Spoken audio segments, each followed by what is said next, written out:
Halo Jabra Tim. Ada sesuatu yang lagi rame nih. Lu harus kasih dia kesempatan lagi. Di atas kertas lo semuanya harusnya menang. Ada bahasan yang paling ditunggu-tunggu.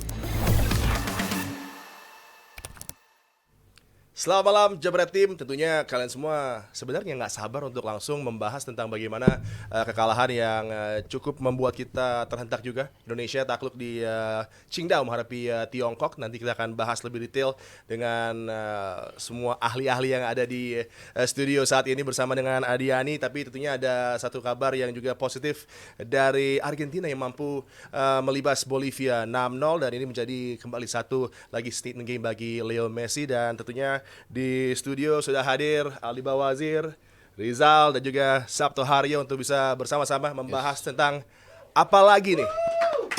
Apalagi ya sebelum ke Indonesia ke Argentina dulu kan. Apalagi yang coba dibuktikan oleh Leo Messi dengan penampilan yang impresif, kembali membuktikan dia evergreen, tidak pernah mengecewakan kalau tampil bersama dengan Argentina dan Bolivia yang begitu positif memulai persaingan dengan 3 pertandingan yang sangat luar biasa, bahkan mengalahkan Kolombia. Kali ini juga tidak bisa berbuat banyak dengan Messi dan Argentina, Sabto. Iya, statement yang cukup bold ya dari Messi. Gol ke 112 untuk Argentina sama Ronaldo. Kalau kita bicara gol di timnas, hat-trick ke-10 dia untuk Argentina, 2 kali bersama atau melawan Bolivia. Tapi kemarin nunjukin Messi yang betul tadi kayaknya kata yang paling tepat ya, evergreen ya. Kayaknya ini masih kita ngeliat Messi yang zaman dulu lagi gitu. Dan dia merasa bahwa gue masih kayak anak kecil, like a boy yang enjoying the game.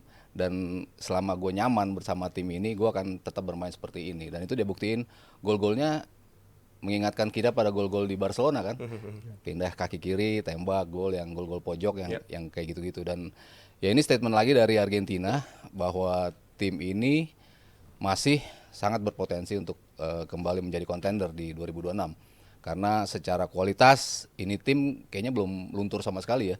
Kita bicara kualitas mereka secara overall, kita melihat materi pemain yang itu aja yang dimainkan, tapi chemistry-nya udah kebentuk sangat luar biasa. Jadi emang sulit bagi Bolivia, mereka mencoba segala upaya, kipernya pun mencoba untuk nepis, semuanya hampir kena tepisan, tapi semuanya bolanya masuk gitu, dan semuanya emang precise banget tembakan-tembakan Messi ataupun umpan-umpan yang diberikan buat Lautaro Martinez dan juga Julian Alvarez. Itu juga unselfish play yang luar biasa, visi dia untuk bisa melihat Lautaro di sisi terluar. Dan menurut lo, apa yang bisa men-challenge Leo Messi? Apa yang membuat dia masih begitu haus, begitu lapar, terlihat ada agresi, dan dia mau mempertunjukkan apa sih? Karena kan kalau boleh dibilang bahkan Kylian Mbappe aja ini udah mulai milih-milih pertandingan gitu kan. Tapi apa yang menyebabkan Leo Messi bisa seperti ini? Ya Messi one of a kind ya. Jadi buat gue dia adalah pemain yang dia pun bilang dia nggak pernah ngerasa cukup gitu. Even dengan segala macam raihannya, evergreen. Tadi Abrar dengan lantang bilang dia GOAT, valid. Valid ya? Valid Mas. Valid dong. Iya makanya. Jadi tapi nggak pernah cukup gitu. Tadi di Mas Rio udah jelasin datanya bahwa golnya sama seperti Ronaldo. Hat-tricknya pun sama di internasional. Sama-sama 10. Jadi nggak cuma Mas Haryo yang punya data, aku juga punya. Disiapin ya. Jadi buat gua Messi adalah alasan kenapa tim ini Argentina masih disebut world class team. Yes, mereka juara World Cup. Tapi kalau lu lihat person by person, ini sebenarnya bukan kualitas yang termewah di nations. Secara individu ya. Secara individu gitu. Mungkin dibanding Prancis, mungkin dibanding Jerman. Mungkin masih di atas Argentina, tapi the way they. Inggris nggak disebut. Apa? Inggris paling mewah Inggris. Sangat mewah. Secara individu ya. Thank you Mas Haryo. Iya. Cuman the way they as a unit di Argentina one of the best ya. One of the best. Bagaimana kelihatan kemarin begitu babak kedua ada pergantian pemain kayak yang dari benchnya pun masih menunjukkan ya gap yang nggak terlalu jauh juga. Ditambah di depan sekarang tiga-tiganya beneran striker. Lautaro sama Julian Alvarez. Sebelumnya kan Di Maria, sebelumnya Nico Gonzalez. Di mana para pemain belakang itu ya mungkin Adi juga lebih paham.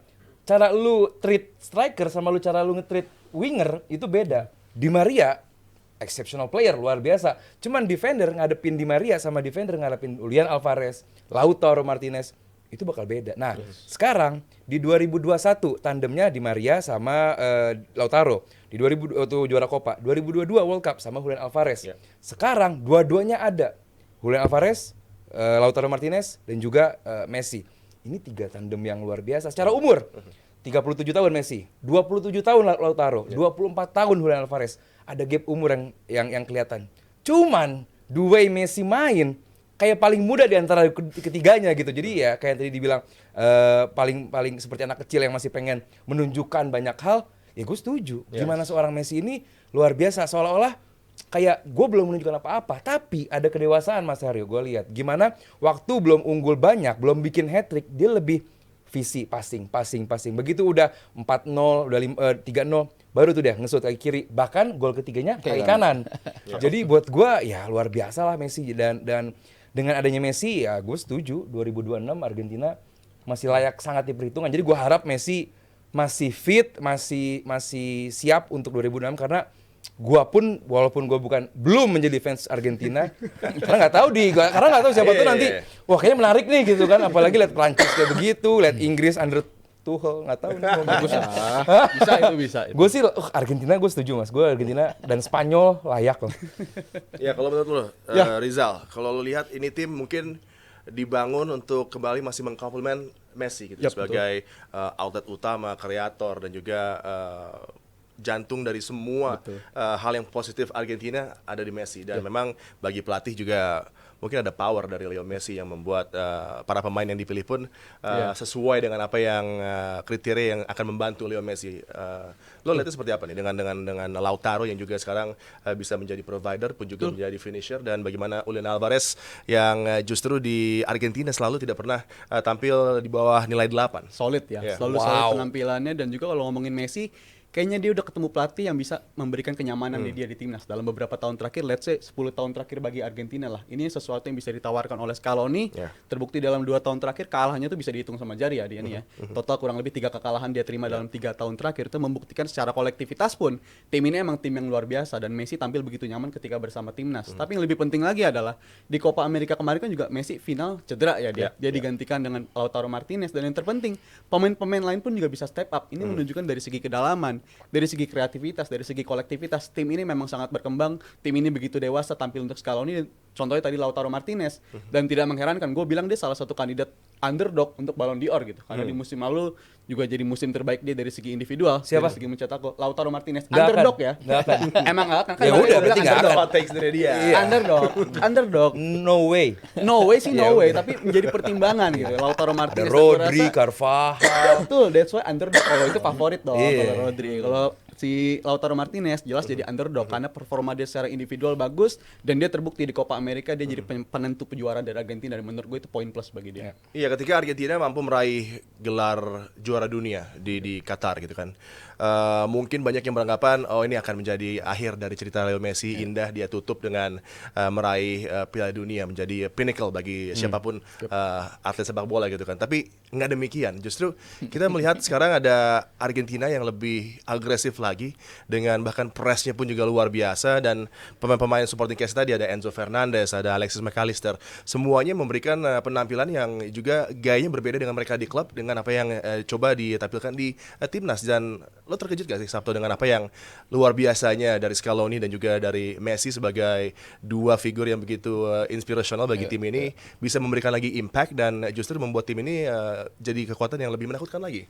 Iya, mungkin ada kaitannya juga dengan dia bergabung di Inter Miami. Maksudnya kan kita pikir end of a career, dia bakal laid back main di sana, tapi enggak. Ini tim bahkan memimpin MLS juga, jadi juara juga di situ, meraih 2 trofi musim kemarin. Itu kan ngebuktiin bahwa jiwa kompetitif dia ternyata masih bisa. Mungkin skalanya berbeda, lebih rendah dibandingkan dia main di Eropa gitu. Cuman tetap aja pemain-pemain yang bintang datang ke sana kan nggak bisa membawa juara juga kan.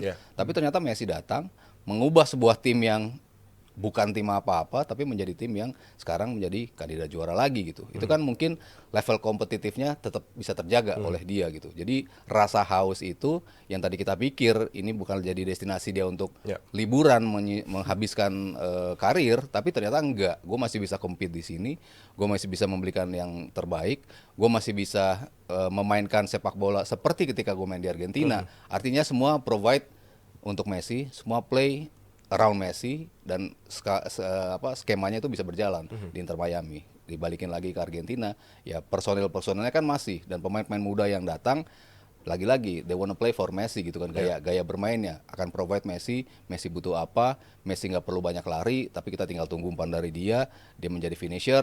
Jadi segala macamnya tuh udah begitu solid kan. Ini tim aja ketika menuju Qatar, mereka nggak terkalahkan dalam 37-38 pertandingan. Itu kan udah kebentuk dari beberapa tahun sebelumnya gitu. Ditambah lagi sekarang semakin solid, level juaranya masih ada. Copa America ternyata mereka tetap bisa nunjukin bahwa mereka tetap one of the best di South America gitu. Dan sekarang menuju ke Piala Dunia, ya itu bisa terjaga gitu. Dan Scaloni lagi-lagi pelatih yang bisa mengakomodir semuanya gitu. Semua pemain kan tengahnya mungkin banyak petarung ya. Kita bicara McAllister, De Paul, terus yang Enzo. di PSG siapa? Paredes. Enzo, ya pemainnya kan tipenya petarung, bukan yang kreatif gitu. Paredes udah pindah ke Roma tapi. Iya, tipe-tipenya petarung kan, bukan ada yang tipe kreatif kayak Di Maria gitu, tapi works untuk tim Argentina gitu, dan mereka tahu betul gimana cara maksimalin seorang Messi, dan Messi juga tahu gimana maksimalin pemain-pemain yang ada di sekitar dia gitu. Jadi tim ini akan works ketika Messi masih menjadi central of attention mereka, dan Scaloni masih menjadi pelatih mereka. Iya, terlebih kalau kita melihat pesaing-pesaing di Amerika Latin sekarang sedang dalam penurunan. Brazil masih berupaya mencari formula yang tepat dari pelatih. Kolombia dari mulai pemain. naik ya. Kolombia coba naik lagi, dan Juara Copa kan Kolombia kemarin? Argentina? Enggak, juara Argentina. Oh, Juara Argentina. Kosong ya di final. Ya, Hamesnya hidup lagi, Hames. Iya, oh iya 1-0. Argentina coba untuk mungkin mendominasi di sini di level Latin Amerika, tapi juga melihat ke sisi yang berlawanan di Eropa, dan mungkin ini menjadi box office final di 2026 adalah Spain Argentina. Yes. Dan dengan koneksi Messi dengan Spanyol, dengan FC Barcelona, ini menjadi mungkin yang bisa memotivasi Messi yang akan menjadi target dia. Lo setuju gak kalau ini menjadi target dia, bahwa ada satu lagi kesempatan mempertahankan gelar Piala Dunia dengan mungkin aksi terakhirnya, dan bukan tidak mungkin lawannya adalah Spain yang sekarang juga sedang dalam performa yang begitu mengesankan. Target yang memungkinkan dan realistis gitu, bukan hal yang justru mengerujutkan dahi orang gitu, Messi mau juara lagi, enggak.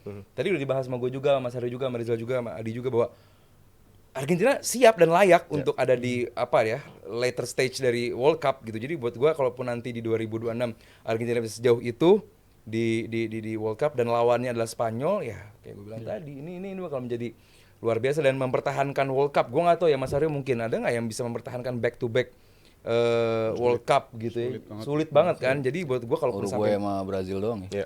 2002 ya. Ya Italia 3438 Jauh banget. 3438 sama 98 2022. Prancis bukan 98. sih. Tadi gue bilang abis itu Uruguay. Uruguay 30 34. 30-50 tapi kan kepotong sama Kepotong World si Cup. World War. si apa namanya Argentina. Itali. Iya. Abis itu si Brazil. 58, Oh 5862. 5862. Iya, Pele. Jadi, nah itu berarti kan ada milestone yang mungkin Messi bisa dapetin, di mana situasinya saat ini tim Argentina pun dalam kondisi yang solid gitu kan. Jadi buat gua nggak aneh kalaupun nanti Argentina masuk ke later stage dari World Cup melawan Spanyol yang saat ini juga orang bilang ya dibilang lini per lininya mungkin bukan yang paling mewah juga lagi-lagi. Cuman sekarang zamannya gimana lu play as a unit. Percuma lu punya individu yang luar biasa tapi lu nggak bisa main yang luar biasa bagus. Southgate. Ya kalau kita bicara ke Southgate juga kan, Scaloni, De La Fuentes, semua adalah pelatih yang dari bawah dinaikin, dari dalam, dari Spain sendiri, kelompok umur. Tapi Inggris punya approach yang berbeda nih. Kita bahas itu. Berikutnya adalah tentunya ketika Messi sedang menikmati lagi, ini menjadi keadaan yang positif buat dia di klub level di Inter Miami, di MLS, dan juga tentunya untuk timnas Tango. Tapi Cristiano Ronaldo menghadapi Skotlandia. Apa yang terjadi? Rizal dengan full time score 0-0 dan juga ada rasa frustrasi dari Cristiano, dan apakah pemain sekelas Cristiano masih layak untuk mungkin mencibir ke arah referee? Seperti apa Anda melihat keadaan outcome setelah pertandingan Portugal Scotland? 0-0, dan gua rasa sih untuk pertandingan lawan Scotland itu bad day at the office khususnya bagi timnas Portugal, karena sebelum dari lawan Scotland sebenarnya performa mereka bagus ketika berhadapan dengan Poland, menangnya juga secara meyakinkan, dan gua rasa pertandingan kemarin lagi-lagi mereka menguasai jalannya pertandingan tapi nggak ada eksekusi penyelesaian akhir terakhir ya, dan gua rasa itu menjadi situasi yang buruk bagi Portugal kemarin. Tapi kalau dari secara keseluruhan, kenapa mereka bisa hilang poin? Gua rasa nggak lepas kaitannya dari mereka melakukan rotasi ke pemain-pemain inti mereka sebelumnya ya. Di 2 pertandingan sebelumnya mereka selalu tampil bagus ketika ada Rafa Leao di sana. Rafa Leao lagi performa yang bagus banget. Di tengah Ruben Neves juga permainan yang ketika berlawan Poland juga mainnya bagus, dan untuk pertandingan kemarin itu kan dilakukan rotasi dan itu agak mengubah intensitas permainan dari Portugal. Dan yang gue kritisi sih satu ya, di pertandingan Poland Martinez melakukan keberanian dengan mengganti Ronaldo walaupun dia mainnya bagus di menit babak kedua dia langsung diganti. Tapi untuk pertandingan kemarin gue rasa Ronaldo itu udah bukan tipe pemain yang bisa tampil 90 menit kompetitif lagi. Jadi gue rasa itu lagi-lagi jadi evaluasi bagi timnas Portugal khususnya. Dan kalau ada result yang kurang positif bagi Portugal gitu kan, langsung akan ada perbandingan karena kembali Argentina bisa menang dengan skor 6-0 dengan lawan yang tricky juga, mungkin tidak se-tricky Scotland, tapi ini Bolivia yang kerap kali juga menyulitkan mereka, dan tentunya akan terus ada perbandingan siapa yang terbaik, siapa GOAT-nya, Leo Messi, Cristiano Ronaldo. Kita udah capek belum sih dengan perbandingan? Saya sudah. Aku sudah. Udah capek ya? Aku sudah. Tapi kita tanya Sabto dulu. Mungkin dia belum capek. Kayaknya sudah. Fansnya kayaknya belum capek ya. Belum ya? Masih aja meributkan siapa yang GOAT gitu. Ya kalau parameternya Piala Dunia ya udah jelas terjawab Messi. Ballon d'Or juga udah terjawab Messi. Tapi kan gue fair. Iya, balik fair lagi. Ronaldo ya tetap being Ronaldo, tetap bisa menjadi goal scorer yang secara konsisten bisa menciptakan gol, terutama buat Portugal. Ya Al Nassr ya kita agak sulit ya mengkomparasi itu ya, walaupun nggak semua bisa bikin gol sebanyak dia juga. Benzema toh nggak bisa kok kayak dia bisa regularly bikin gol gitu kan. Artinya ya dia tetap punya kemampuan untuk bisa mencetak gol secara reguler di setiap pertandingan. Buat Portugal pun seperti itu gitu. Kualifikasi terakhir menuju Euro top scorernya tetap Ronaldo bagi Portugal. Walaupun orang bilang ini bukan dia, tapi tetap aja ketika lu dapat peluang, lu tetap bisa execute itu menjadi gol. Tapi Scotland kan memang lawan yang tricky ya. Spanyol aja kalah kok sama mereka 2-0 kan waktu itu ketika main di sana gitu. Itu suatu bukti bahwa anything can happen di sebuah pertandingan. Scotland menjadi tim yang sangat kerap menyulitkan, apalagi ketika mereka menjadi tuan rumah. Jadi skor imbang tanpa gol ya tetap aja bisa dimaklumi. Terlebih adanya rotasi tadi. Dan harus kita ingat Portugal juga sebelumnya 3 kali menang baru mendapatkan imbang. Kalau kita bicara Argentina dari 10 pertandingan sebetulnya mereka sudah kalah 2 kali kan. Ada juga comparison di mana pernah kalah juga kok Argentina gitu bersama Lionel Messi gitu. Jadi ya artinya ya orang pasti akan tetap meributkan dua sosok ini. Satu melihat Ronaldo tetap lebih jago karena pindah-pindah klub dia tetap menjadi yang teratas, tapi Messi one club doang gitu dibilangnya seperti itu. Tapi secara overall ya gue tetap melihat Messi sebagai GOAT-nya sih. Walaupun ya Ronaldo tetap bukan pemain yang lantas nggak punya apa-apa, dia tetap one of the best. Nazal, lu tunggu dulu karena ini ada yang bilang tadi dia udah muak, dia udah bosan, sangat dia udah capek capek. dengan orang selalu membandingkan dengan dua kubu yang begitu fanatik ya untuk bisa menciptakan satu mungkin momen di mana yang GOAT itu sebenarnya Leo Messi atau yang GOAT itu adalah Cristiano. Kenapa lo capek dengan perbandingan dua pemain hebat ini? Karena keduanya GOAT. Buat gue keduanya udah luar biasa. Karena apalagi di era sekarang, udahlah stop. Yang fans Ronaldo, lu mau bilang Ronaldo GOAT, yes lu bener. Lu mau bilang Messi GOAT, lu bener juga. Karena ini tuh sentimen dan juga narasi yang selalu kemakan gitu untuk engagement. Ini selalu kemakan. Cuma buat gue pribadi, gue melihat negara sebesar Portugal, rather lu fokus sama Nation League hasil 0-0, tiba-tiba Ronaldo bukan pemain yang hebat lagi, dia harus layaknya diganti, bla bla bla. No. Secara talent pool ini Portugal tuh luar biasa. Talent pool kayak kemarin menghadapi Scotland, babak kedua masukin Neves, Bernardo Silva sama Rafael Leao. Lihat ini. On serious notes, ini 3 pemain luar biasa loh. Setiap klub pasti pengen 3 nama tersebut nih pemain-pemain luar biasa yang mungkin Leao dibercandain lah, orang suka ngeledek begini begitu. Cuman on his day ya dia luar biasa gitu. Jadi intinya Portugal ini nggak kehilangan talent lah. Di lini belakang mereka udah siapin Da Silva juga, Silva di belakang juga. Jadi regenerasinya pun bagus. Jadi buat gua rather than lu fokus sama Nation League, kompetisi nggak penting ini yang cuman glorifikasi, yes. Nambah-nambahin jadwal pemain bola, kesian kan jadi makin padat, kesian. Rodri semua udah pada protes. Nggak penting ini. Mendingan lu fokus mempersiapkan tim untuk 2026.